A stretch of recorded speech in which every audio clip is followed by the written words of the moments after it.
me continue just a little bit of what Doob said. You see, it was Feller who more or less compelled Cornell Math Department to hire Doob because Feller really appreciated Doob. And Feller had tremendous prestige. But then Feller got the invitation to go to Princeton. At first, it was not clear whether Feller would go to Princeton. But when it was known that Feller was going to Princeton, the math department in Cornell, including, I maybe shouldn't mention more names, were absolutely in consternation because it's bad enough to have both Feller and Doob together in Cornell taking up a lot of money and two probabilists in the same area.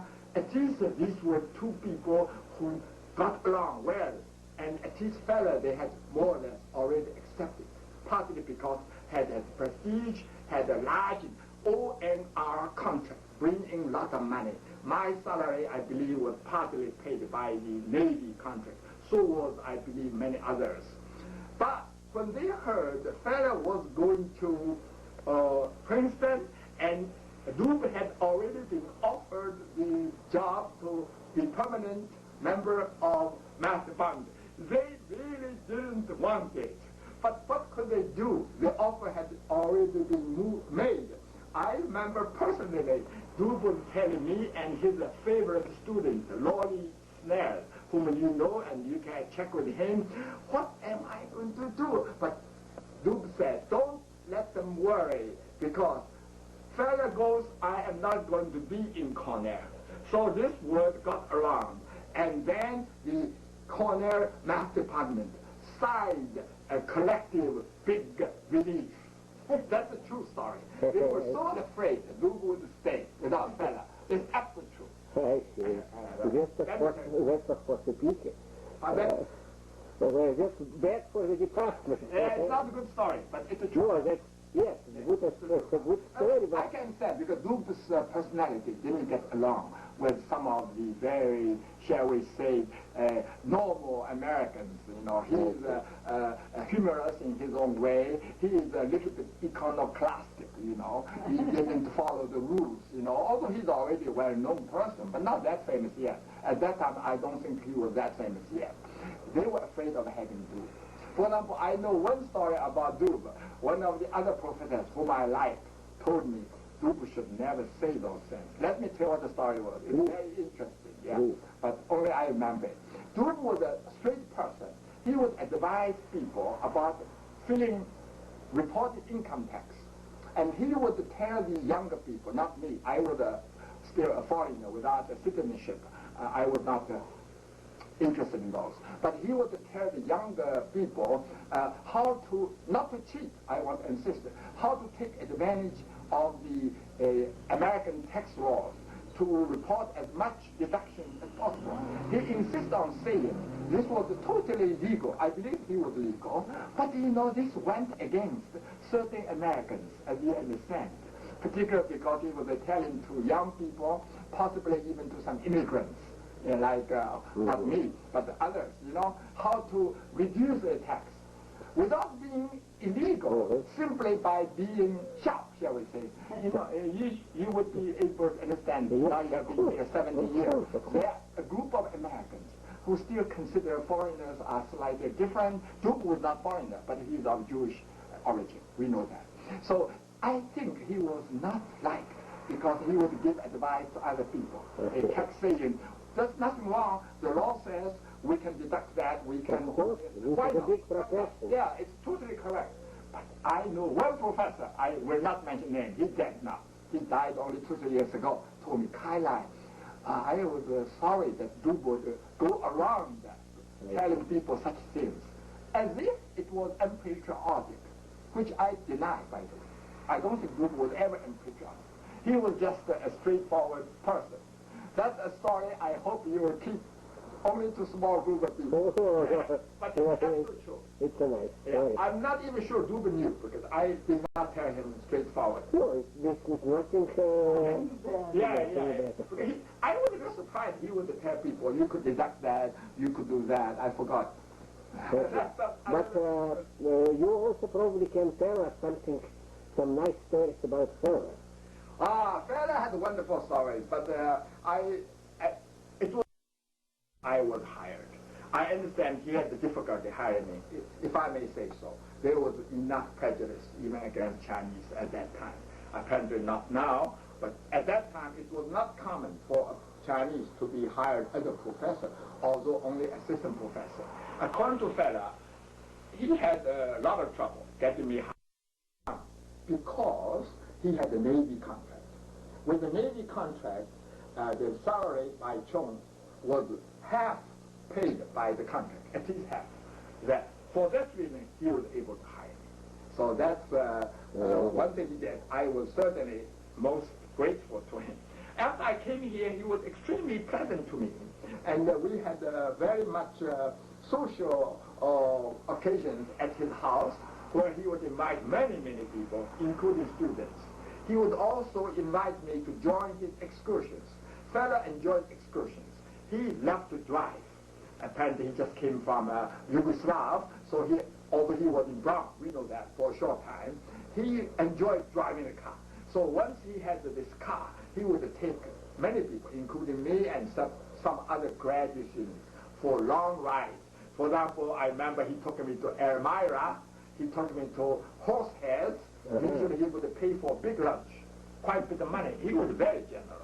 So Fela was, the only thing I must say, he liked to kid me. He would not call me Chung or Mr. Chung or Kai Lai. He would call me Chungius. Chungius. Chungius. And he would make fun of me because, you know, I am a kind of I'm not a very diplomatic person. Occasionally I would say something without being too diplomatic about it. I think Fela actually liked it. On the other hand, he knew I was doing things which were not usually done, particularly by assistant professors. If you were a full professor, you could get away with it. But by assistant professor, you are not supposed to be too straightforward, you know. So he would actually, I kind of appreciated him, that he understood the situation. Because after all, let's not forget, in 1949, 48 or 49 I came, foreigners were still foreigners.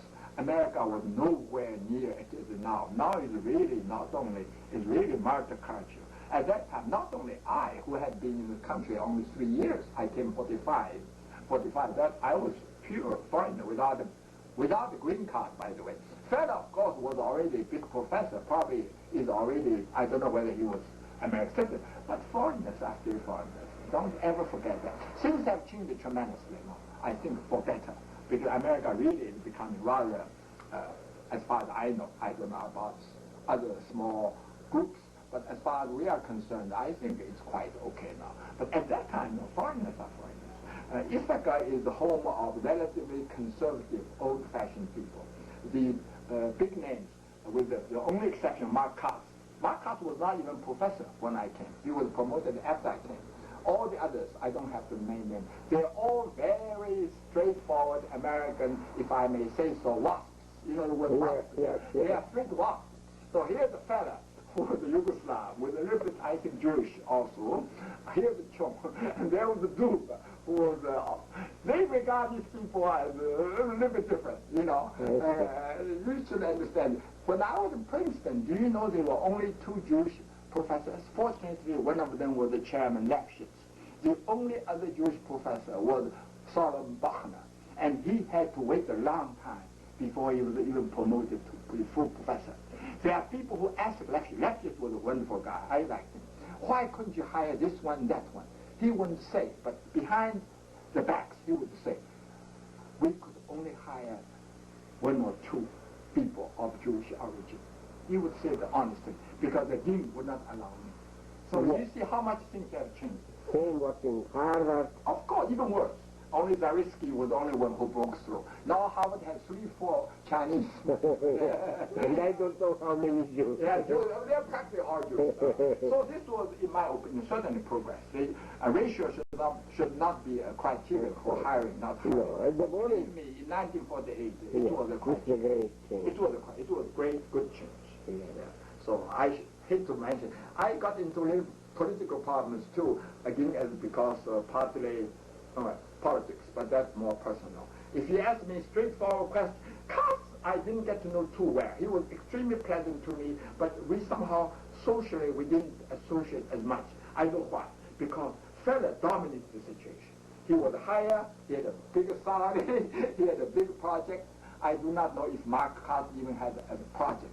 So he dominated the situation. And between the two, I hate to say this, they were friendly. They never had any open conflict. But I think they don't really agree on mathematics. Because Feller was an organized person who believed in a general theory. Katz, not at all, you know that. Katz enjoyed a very, and he enjoyed, I don't know how to say it, Feller often criticized Katz in front of me and even graduate students. I know that. That probably was not right, in my opinion, because you should not criticize senior professors in front of junior ones, which made it more difficult. Basically, he would say, Katz was so brilliant. That's, of course, just a diplomatic way. He was so bright, but he didn't care for general theory. So occasionally, I know that very well, Katz would prove a theorem in a, shall we say, half-cooked manner, without as you would do. I know you are a more organized person. Katz would present the result to us, which is, let's say, half-cooked, and the fellow would criticize it, because it was not general enough, and it was not done by the best way, so to speak. That I heard again and again, even in the seminars. So there was a little bit of division between the two. I forgot, Duber was with Feller. Duber was with Feller, was not with Katz. So that, I think, made Mark Katz a little bit uncomfortable. And since I was hired by Feller, I think that's one reason. But he was always pleasant, I must say. I have nothing against Mark Katz. He never showed any. He had his own students. Some of them were quite good. One of them you not know was his student. Darsko was with the Katz, by the way. Your old friend Darsko was very much with the Katz. My friend Kasten was a Kasten student. came later. But he was a student of Kasten. Yeah, when Kasten came, I already left, so I cannot tell you anything about it. About Hunt, I tell you, Hunt, I brought him in. I take full credit. Because Feller did not even know about Hunt, although he had heard about how good he was. He did not realize Hunt was looking for a job. When Hunt graduated from Princeton, same year with me, he already wrote a wonderful thesis, random Fourier transforms, which later was discovered by people like Mariaman and Jean-Pierre Cahan. They didn't even know there was such a great paper. In fact, some of the things this other Jean-Pierre Cahan did, I believe was already done by Hunt in a better way. That was the thesis and the Bachmann. But it was not better known, so people didn't know that. Also, he immediately went to work with von Neumann, and the von Neumann had a big project in Princeton Institute for meteorological researches. I was very close to Hunt, so I know everything about Hunt. Hunt was working on this fantastic meteorological project with the baby computer, which had just come into existence. Hunt himself told me nobody could do anything about meteorology, because now we understand. In 1946, no, 47, 48, the computer was not good enough. We could not even make use of the data, not to say to make any predictions. So after a year or two in Princeton, Hunt was looking for a job. Fortunately, I kept up with Hunt. In fact, I knew his wife very well. They invited me very often to visit them, so I enjoyed having both of them as my friends. At that time, I heard Hunt wanted to get out of Princeton because under von Neumann, he had no future. And the project, although it was very well funded, was not getting anywhere because they simply could not. They say even John von Neumann could not do anything about meteorology. Who can do it? Nobody can do it. So he was looking for a job. Then I passed the word to Feller, but that was good for Feller. Feller immediately knew Hunt was good. For some reason, I don't know how he got it. So finally, we hired Hunt. That I knew for sure. Can you tell anything about history of this famous three-part memoir of Hunt, probabilistic theory of potential? A little bit. I can tell you one again. Yeah. I'm sorry, some of the stories. This is absolutely classical. But so you can be sure my memory is 95% correct. You see, originally Hunt and Katz want to write the potential theory book together. Mm-hmm. And according to Hunt, Katz never told me that. Katz was always, he didn't tell me about it. Hunt told me after a short time, Kat was always looking over his shoulders to see what Hunt was doing.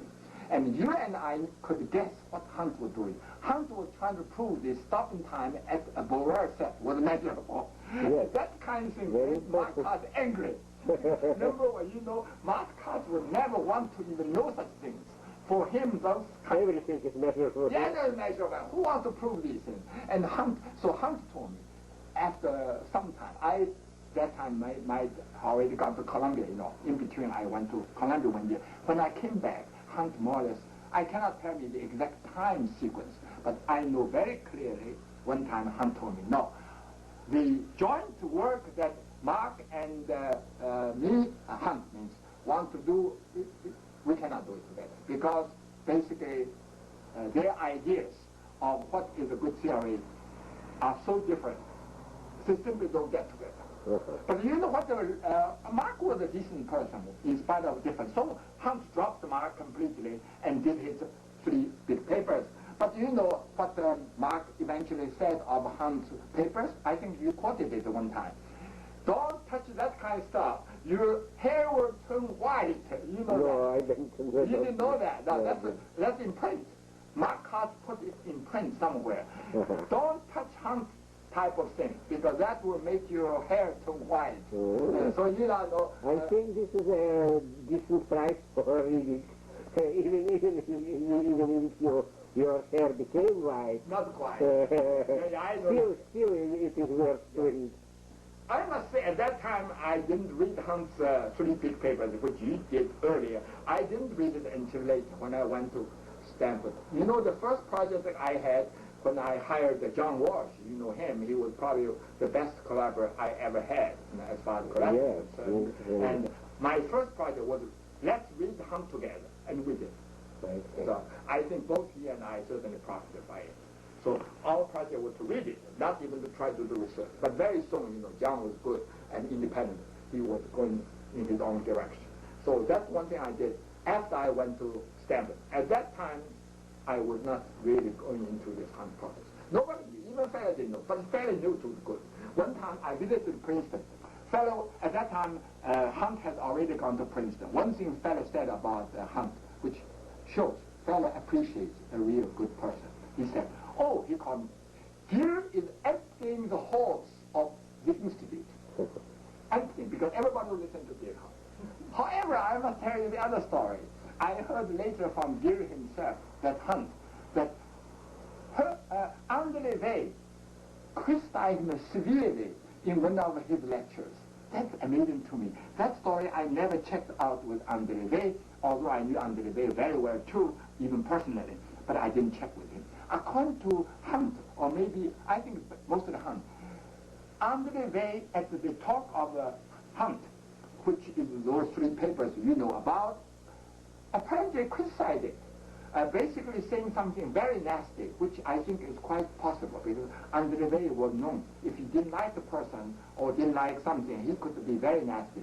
According to what I heard, André Weil basically said, well, all this stuff, in my seminar, this seminar was run by André Weil, the big man. He just won the Kyoto Prize, by the way. I nominated another person, but André Weil won. That's fine with me. But anyway, André Weil apparently said, in my seminar, that means André Weil, when you want to discuss new problems, new theories, that's a very mean thing to say. But you and I know how new that really was. It's that people didn't appreciate it.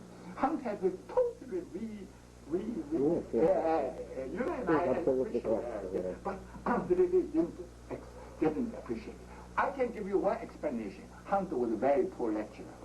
Yeah. Is not. He never was able to, when he had something good, he would say it in such a way that people would not realize that he was really doing something extremely interesting. He the American word is he undersold his own work. So he did. However, there is justice in the word. Let me finish. I will finish now. I spoke too much.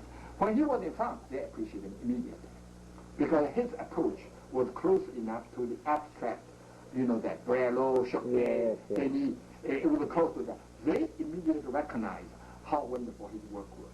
It was the first time potential theory became part of probability theory, or vice versa, you can say, which Eugene knew more than everybody else. But it was not appreciated. Feller knew it, at least, but Feller was not in that area. Dubois, of course, knew, but Dubois was literally happy. Dubois was like, now let's say Dubois, because he was never able to do the process. He himself confessed to me. He said, although he had all the preliminaries, like some of the, you see, the right continuous of paths, that one big theorem you know very well, it was Dubois' proof by this induction, transfinite induction, right continuity. Hunt didn't give another proof. Even now there are no essentially different proof. Essentially there's only one proof. That's Dubois' real contribution. So Hunt used a lot of Dubois theory. So one time I asked Joe Dubois, now I never call him Joe, but occasionally I call him Joe. Joe, if you had all these preliminaries, why couldn't you have your Dubois process? He said, yeah, I just missed it. So Dubois was honest about it. He was just not the kind of person who would start the whole theory, although he proved some basic results. He has done very fundamental things like Martin. Yeah, Martin did. But he never was able to lay the foundation of Markov processes, although he had some of the basic results, such as right continuity, but he was not able to do it. He never stated a strong Markov property either. He never stated it. He just missed it. Strong Markov property was not even Hunt's paper. For him, it's not important. He gave it to Blumenthal. Blumenthal was my TA. He was not even particularly good TA, but of course everybody was a TA. He was regarded as a mediocre student. I'm sorry, I mean good but not special. But Hunt picked him out. And Hunt gave him such good problems. So his thesis, became one of the big theorems, including strong Markov property and many other things, right? But that was even Blumenthal's zero-one law. I don't know whether it's Hunt's idea or not. I shouldn't say that. That may not be true. But as far as strong Markov property, I know for sure Hunt's idea. Blumenthal just spared it out. But that's fair. You must have done it with your students. If you had a really good student, you are willing to give a lot, which you could have written yourself, to the good student. But you need a good student. I wouldn't give it to a weak student. That's going to be wasted, right? Cooking good dinner to give to somebody who doesn't have a good appetite, right? That's wasted. But if you give it to a Bloom, that's not be rather good, From his book, you can see it's quite good. So, but I remember with a student, they're just a person who graded my papers. I would teach in courses. Just another sort of Blumenthal. People didn't know that. Most people thought that strong Markov property was Hunt's. No, it's in Blumenthal's thesis. Okay.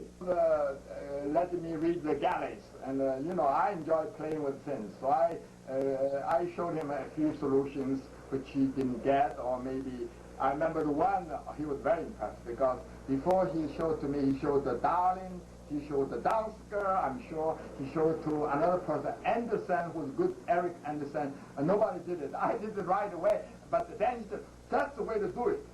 It's in the book. I did what he did. It's a very simple one. 1 over Sn. Sn, the sums of ideal variables. Some of the dots by that. It's very trivial. I noticed that if you multiply 1 over Sn by Sn, then you split Sn into x1 plus x2, x3.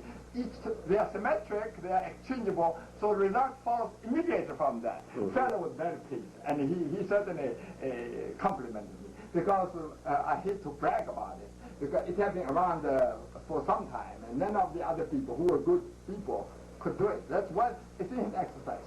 That's one thing. Then we did the so-called arc-sine law together. Actually, I showed him the uniform distribution, because in Levy's book, he claimed that for Brownian motion. So I was doing it by flipping coin, the Bernoulli walk. So I did it, I was very pleased because from Levy's proof, you cannot tell whether it's true also for the discrete Bernoulli scheme. I proved it. And the proof is a little bit long from my point of view now, but it's new. So I showed Feller, he was very pleased. But he said, okay, we have a joint paper. We can also do the arc-sine law. So that's the reason we had, I think we had only this paper together. It was published in the National Academy of Sciences. The Feller submitted for me. So it was half mine, the uniform part. I did the first, by the way. Feller did the arc-sine one. So now together. This one, however, there's a good story. I never bragged about it. For me, it's just one nice little thing I did. Somehow people found out it was even reported in a certain science news magazine. I think I have a copy of it. That's something fellow was not fair to me because he did not understand my character. It was reported, of the reporter saying because this arc-sine law at that time was regarded as a very strange phenomena because even though you have the fair game, the distribution is exactly opposite to both ends high in the middle low, something like that. Feller made a big deal out of it in his book. But anyway, at that time, I don't remember whether Feller's book had been published or not, maybe already published. The Science News got hold of it, through whom I do not know, and reported it, and said this is a result by Chung and Feller, because that's how it is. It's a very strange phenomenon, so it's worth some news item. You know, Feller came to me, he said, Chung, it must be you who made this propaganda. That's very unfair, because I can tell you I didn't do it. Dawson would have done it very happily. Dawson would, and I wouldn't do it. Who found out? To this day, I do not know. If you really wish, I think I kept that Science News. So anyway, that was one of my contributions. The fellow was rather, I was able to do many things for him. I also read his book very carefully. I made many changes, and he knew that. There were qualifications. That's volume 1. When the volume 2, I knew very little about volume 2, by the way.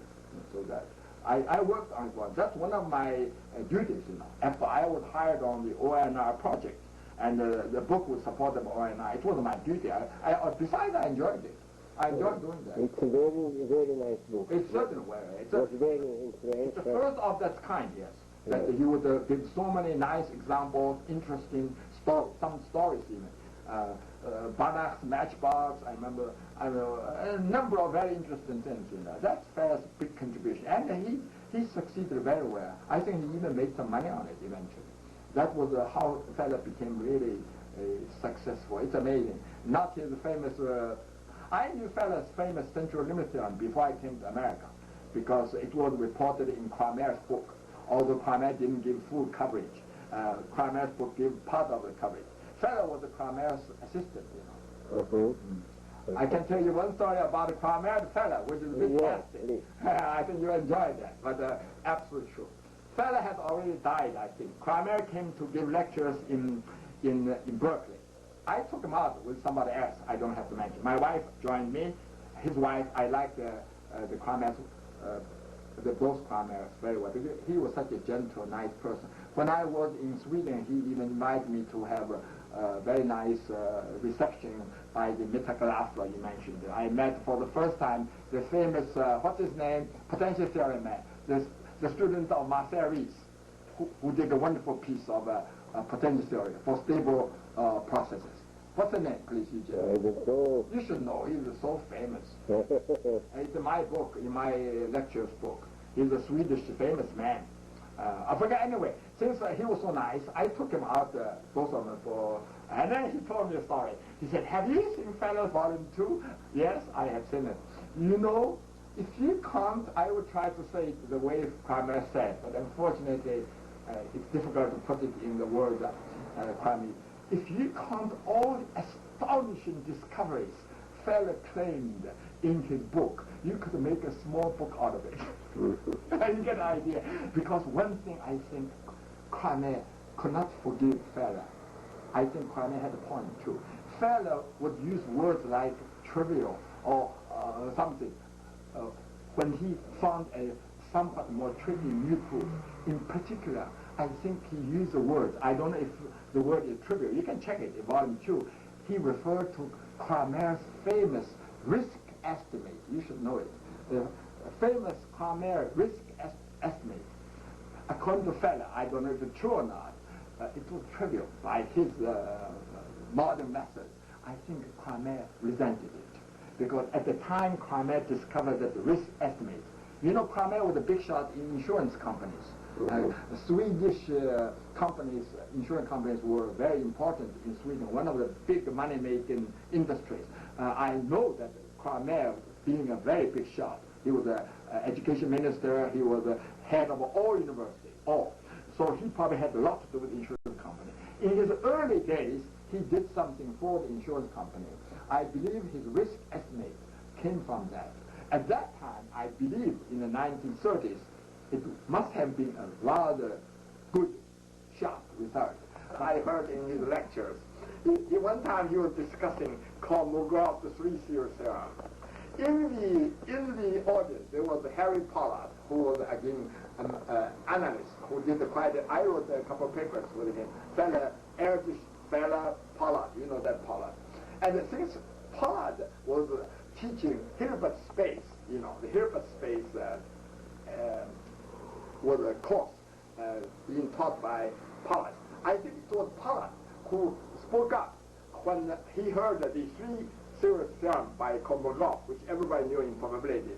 And somehow, I forget the exact way, but Pollard made a comment saying this looks very much like the well-known result for convergence in Hilbert space. And somehow Feller was convinced that that three-series theorem was nothing but a result in Hilbert space. And he even said it. Can you believe that? Because you and I know this is far from true. But maybe you might say in a moment of enthusiasm, he thought so. Another thing he did to me, I can tell you, this is my personal experience, I will say. That shows Feller can be a little bit offensive. But when I and Erdős proved the theorem, which you might have heard of, assuming only first moment, we were able to prove, you know that paper in 1950, that the probability lattice value, this story I want to tell, it shows the kind of person Feller was. If you have IID random variable, the first moment exists. That's only assumption. Otherwise, it would be easy to prove. But we only second moment will be easy, by the way. So let's say the probability Sn equal to A divided by probability Sn equal to B. A, B are two possible values. As n goes to infinity, the ratio is equal to 1. That was a very interesting result. I tell you very frankly, although the paper was jointly written by Erdős and me, he gave me the basic idea. I was not able to prove it in the general case. I had some proof using Fourier transform methods, Fourier series, was proving something, but not the general case. The general case was very probabilistic. Even now, I don't think anybody, Casson tried it. Spitzer and Casson wrote some papers on it. They never really was able to change the basic idea. Anyway, but when I told the fella, you know what the fellow's song was? You must remember, he was a full professor. I was working under him, basically, and I was assistant professor. So you can see. He said, Chung, he said, Chungus, it's a nice result. But, the moment you assume 1 plus epsilon moment, then the result became trivial. Therefore, from that point of view, even though your result is nice, it's not much. Because you are just saying you don't need 1 plus epsilon moment. When I heard it, I was afraid of arguing with Feller, So I went back home. So, I was young. I was about 30. So I thought, well, Feller said it's trivial if you assume 1 plus epsilon moment. That kind of thing Lyapunov and many Russians did by the many of your Russian colleagues used to do this, 1 plus epsilon. So let's see. Since Feller said it's trivial with 1 plus epsilon moment, let me try to prove it. So I spent, some time trying to make it as trivial under a slightly stronger condition, 1 plus epsilon. I could not do it. So after a few days, being young and a little bit stubborn, I went back to Feller. I said, this wonderful stuff. Professor Feller, you told me the other day my result was Erdős, which I didn't know how to prove in general without more moment. But you told me if we assume 1 plus epsilon for arbitrary small epsilon, it would be trivial. Would you please show it to me? He got furious.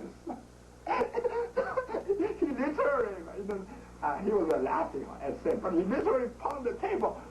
No, something like that. Because he could not prove it with the 1 plus epsilon moment. It became trivial only if you have second moment. That's the whole story. But the Feller did those things very often. Therefore, he could be sometimes a little bit, disturbing to young people. Because he would claim something like Kolmogov's three-series theorem was just, it's ridiculous. And my result, which is actually, I repeat, Erdős's idea, was really fine result. The usual method. Now, after 45 years now, there was no other proof. It's only proof.